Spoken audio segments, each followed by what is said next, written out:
Hola mis estudiantes, ¿se han preguntado qué sucede cuando pasa de la lectura del espacio K y tenemos que ordenar la información para formar nuestra imagen? ¿Cómo se puede manipular nuestra imagen en virtud de nuestras necesidades al momento del diagnóstico médico? Lo averiguaremos acá.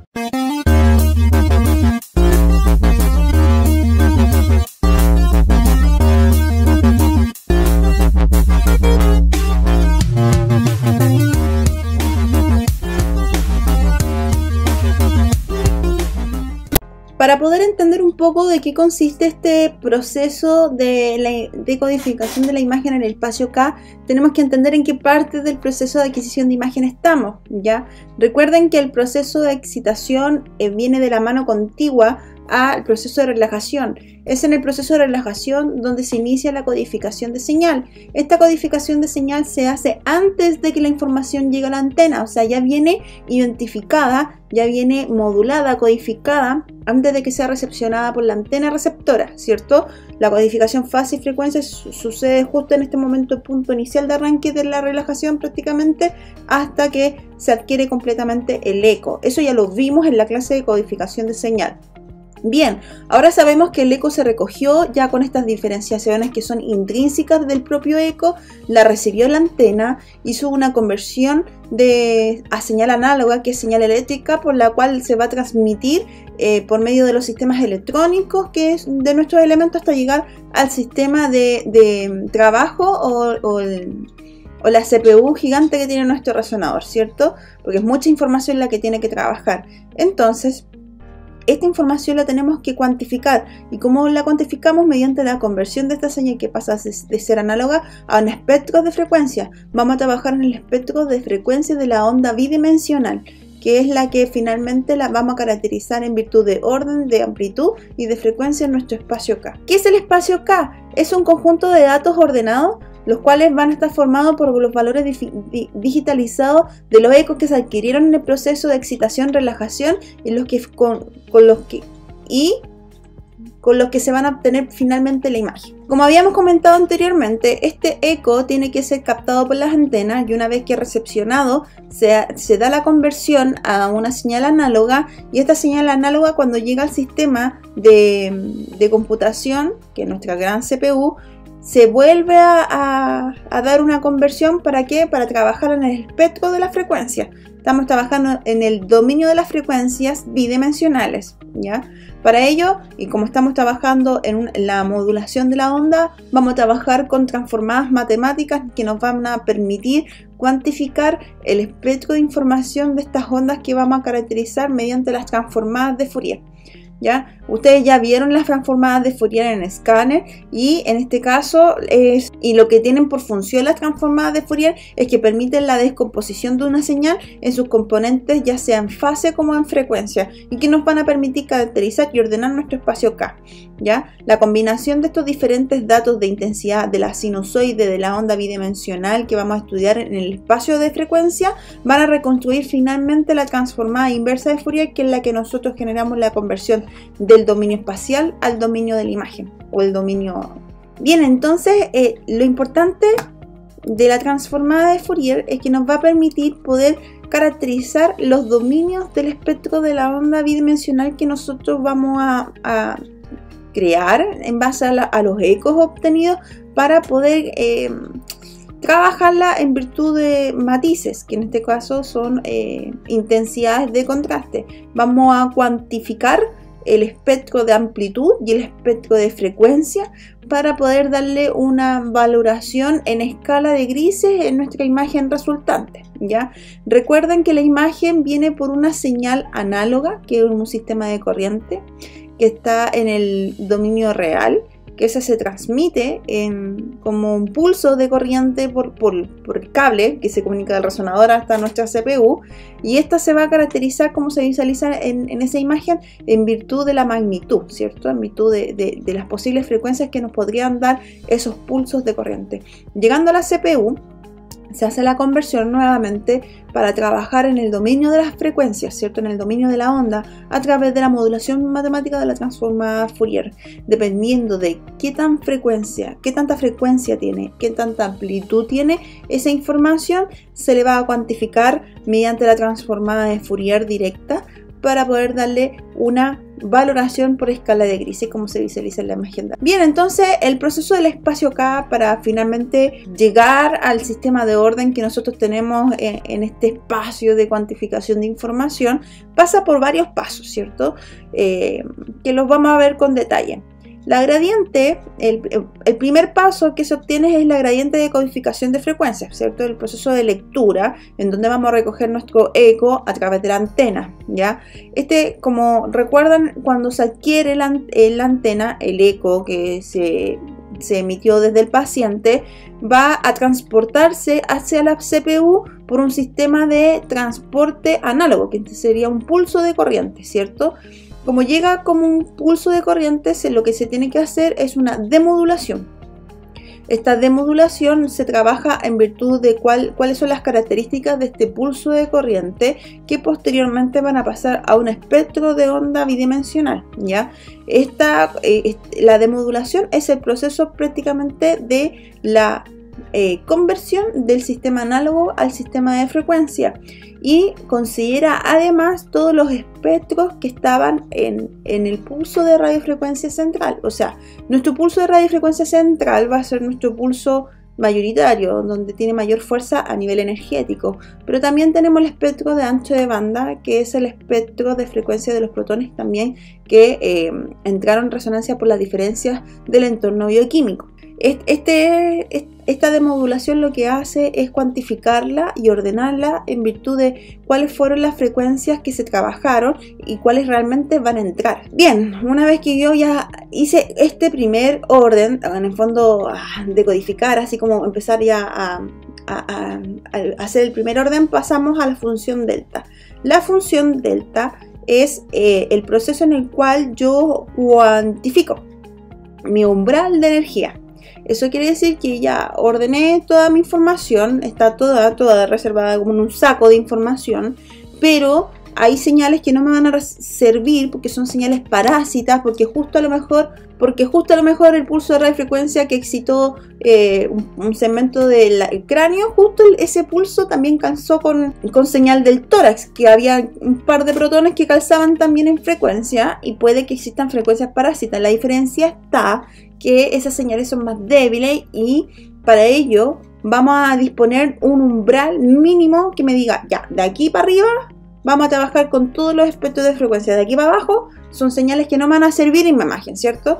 Entonces la función delta lo que hace es eliminar los bosquejos de señales que no son útiles en mi imagen. No es específico, es arbitrario, o sea, dice ya, no sé, amplitud 1 para abajo no me sirve, fuera, los elimina. Elimina esas señales para empezar a purificar, para empezar a limpiar la información en mi espacio K. Posteriormente, esta señal va a ser digitalizada, obviamente. Se va a trabajar el dominio de las frecuencias a partir de las transformadas de Fourier posteriormente y que me permite dar una cuantificación byte en el mundo digital de las imágenes para posteriormente ya trabajar de lleno en el dominio de la frecuencia, en la modulación de los algoritmos matemáticos que se trabajan en la imagen.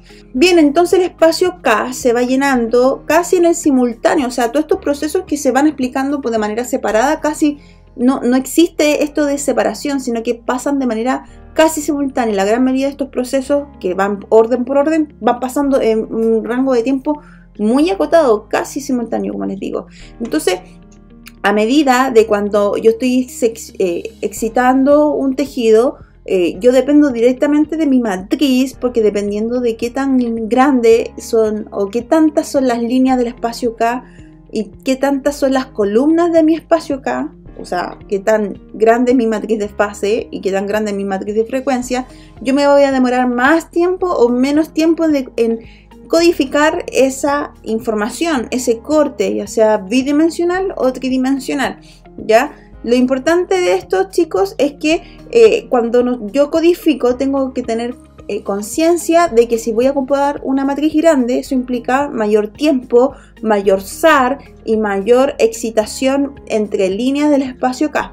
Vamos a ver que hay secuencias que trabajan llenando línea por línea por línea por línea, ¿cierto? Y hay otras secuencias que con una excitación van a llenar todo el espacio K, que las vamos a ver más adelante. Bien, entonces ya sabemos que esta información la ordenamos, la demodulamos, la filtramos, la cuantificamos, volvemos una conversión digital y ahí la trabajamos mediante transformadas de Fourier.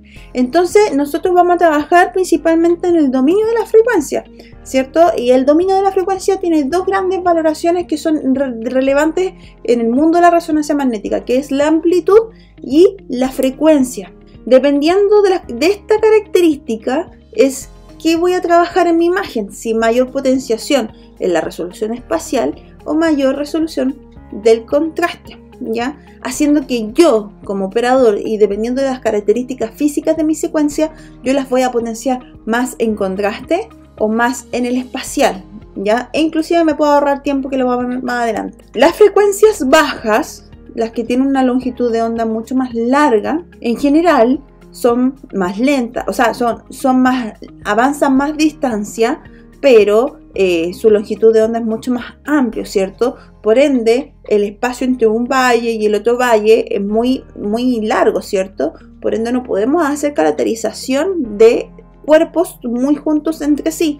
Por lo tanto, va a ser útil para la resolución de contrastes, ¿cierto? Que me permite ver distintos matices. Mientras que las frecuencias altas, muy altas, permiten mejorar la resolución espacial de la imagen. Bien, entonces, dada esta cualidad de que vamos a trabajar las resoluciones tanto espaciales como de contraste, en virtud de qué características tiene mi espectro de frecuencia y la amplitud de esta onda, es que yo voy a manejar el espacio K de acuerdo a cómo se concentran y se ordenan las frecuencias en mi espacio K. Las frecuencias se ordenan de menos a más, ¿ya?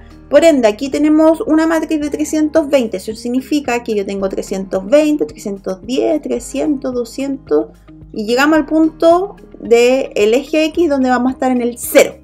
Y de ahí vuelta a 20, 30, 100, 200, 300, 320 en el negativo. Ahora considerar que mi espacio K va a ser la raw data, que es la imagen base, ¿cierto? La imagen que yo como operador tengo en mi computador y que puedo manipular dependiendo de las características de mi imagen. Como estoy ordenando mi espacio K, me va a permitir cuantificar cómo quiero llenar además el espacio K y que me va a permitir el orden del espacio K resaltar o resolución espacial o resolución de contraste. Mientras más me acerque al centro de mi imagen, me estoy acentuando principalmente a las resoluciones de contraste. Mientras más periférico estoy de mi imagen, o sea, mientras más periférica esté trabajando en el espacio K, estoy trabajando principalmente con resolución espacial. Entonces, las señales que son de baja frecuencia y de alta amplitud se van a localizar en el centro. Recuerden que el centro es el 0, ¿cierto? Por ende, las frecuencias se proporcionan directamente con la matriz. Recuerden que estábamos dando el ejemplo que la matriz aquí era 320, por ende en ese momento sabemos que mi gradiente estaba activada en su máxima amplitud, ¿cierto? La parte de la cuña más alta, por ende yo sé que mis frecuencias en esas zonas eran altísimas, ¿cierto? Pero llegando al 0 del plano cartesiano, mis frecuencias eran mucho más lentas, ¿cierto? Y lo mismo, pero en el sentido opuesto, en el sentido negativo. Sabíamos que en el sentido extremo, también la frecuencia producto de la cuña, pero en este caso negativa, era altísima. Y llegando al centro, al punto 0, mis frecuencias son más lentas, ¿cierto? Tienen una longitud de onda mucho más larga. Así que siempre nos vamos a topar que en el centro se encuentran las frecuencias más bajas, pero las amplitudes más altas, ¿cierto? Y además la longitud de onda es mucho más amplia. Por ende, se va a caracterizar principalmente mi resolución de contraste. Al revés, como yo sé que en mi periferia están mis frecuencias más altas, producto de la activación de las cuñas, ¿cierto? Sabemos que mis frecuencias altas están en la periferia, entonces yo sé que si lleno mi espacio acá dándole énfasis a la periferia de este espacio, le voy a dar mayor énfasis a mi resolución espacial, ¿cierto? A las altas frecuencias. Y finalmente, si yo combino los dos componentes, voy a tener una promedio de contraste y espacial en mi imagen resultante.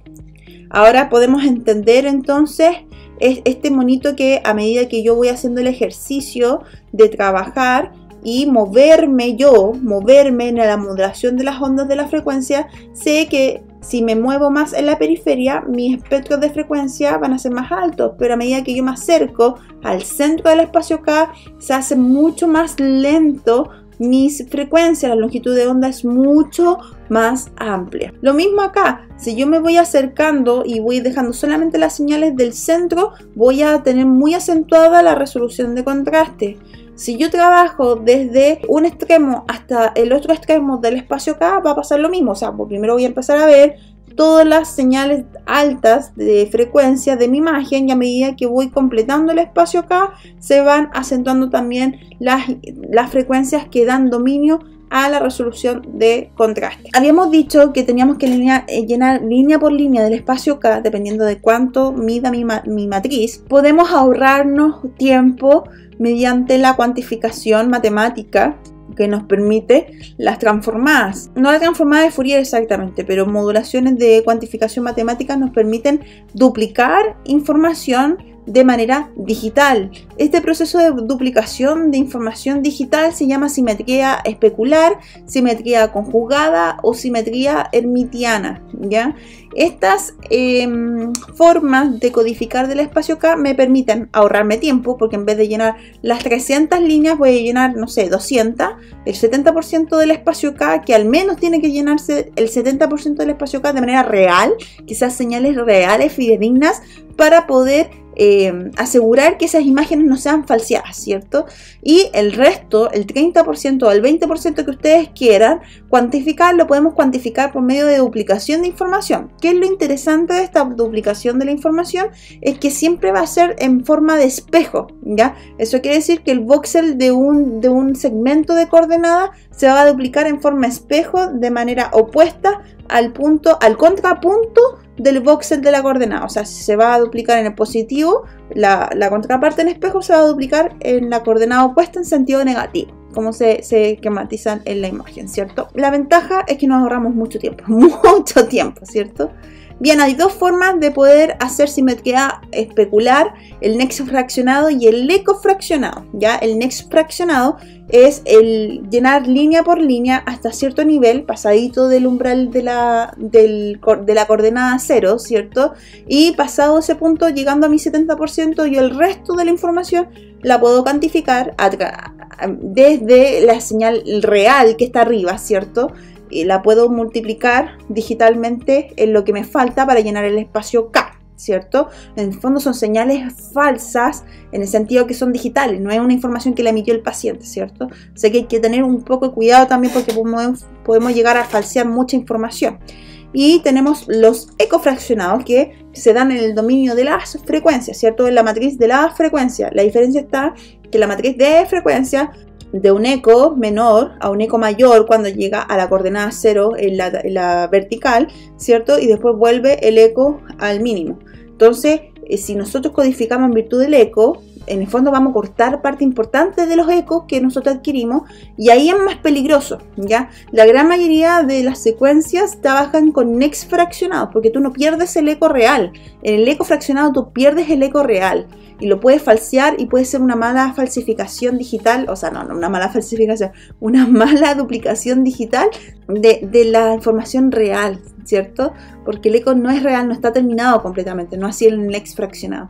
Entonces, si bien es cierto, es un poco más rápido, pero tenemos que saber y asumir que vamos a perder información fidedigna, información real del paciente. Bien, entonces como les dije anteriormente, el espacio K lo ordenamos en un sistema de coordenadas, por eso aplicamos tanta gradiente para poder codificar la información.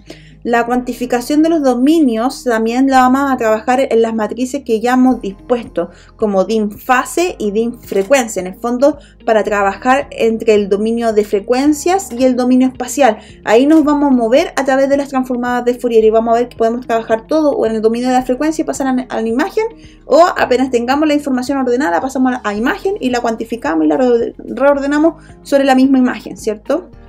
Que la vamos a ver más adelante. Todas estas conversiones entre el dominio espacial y el dominio de la frecuencia las podemos hacer a través de las transformadas de Fourier o la transformada inversa de Fourier. Bien, entonces importante que consideremos que nuestras matrices habitualmente, a diferencia de otras modalidades imagenológicas, pueden ser asimétricas.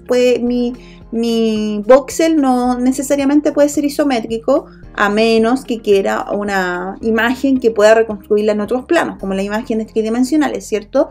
Pero lo bueno es que, si bien es cierto, podemos trabajar con estas asimetrías de mi voxel, voy a tener un poco de cuidado porque finalmente mi voxel se va a ver transformado, o sea, ya no va a ser un cubo, sino que va a ser un rectángulo, ¿cierto? O va a generar una asimetría en sus lados, lo que finalmente puede verse afectada la resolución espacial.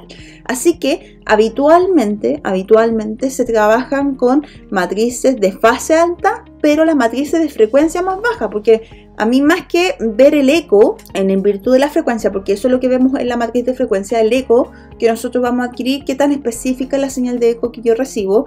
En mi matriz de fase lo que yo puedo lograr es cuantificar señal, o sea, mientras más línea del espacio K en fase, más señal yo voy a obtener, más fidedigna, más sensible, pero me voy a demorar más tiempo. Así que, ¿qué puedo hacer? Puedo bajar las líneas, principalmente en frecuencia más que en fase, pero lo bueno es que me baja el tiempo, pero puedo caer en el pecado de que se vaya perdiendo resolución espacial. Bien, ahora que ya vimos y entendemos cómo se trabaja el espacio K, cómo se ordena el espacio K, cómo llega la información al espacio K, podemos entender que hay distintas formas del llenado del espacio K para acentuar o la resolución espacial o la resolución de contraste, ¿cierto? Así que vamos a ver de manera general una a una. Yo sé que no hemos visto secuencias específicas todavía, así que este punto lo vamos a dejar también un poco en asterisco, volver a retomarlo cuando veamos las secuencias rápidas, ¿ya? El primer llenado, el más común, es el llenado secuencial, ¿cierto? En donde vamos llenando una línea de derecha a izquierda, después nos devolvemos, la segunda línea, derecha a izquierda, nos devolvemos. Es secuencial, ¿cierto? Se dan las secuencias spin-echo, que son las secuencias clásicas, y lo que nos permite es llenar línea por línea de manera ordenada del más arriba al más abajo en mi espacio K, ¿ya? Son un llenado del espacio K sumamente lento. Fue una de las primeras formas de llenado del espacio K. En las imágenes de resonancia magnética casi no se ocupa. Yo he ocupado muy pocas veces este tipo de llenado. Cuando trabajo con secuencias de spin-echo en T1, trabajamos en esta forma y son muy lentas. Lo bueno de las secuencias de llenado secuencial es que nos ganamos mucha resolución espacial, porque en el fondo estoy obteniendo la información pura y nativa de la estructura que yo estoy viendo, ¿cierto? Y además gano mucha resolución de contraste, entonces son secuencias que son muy definidas.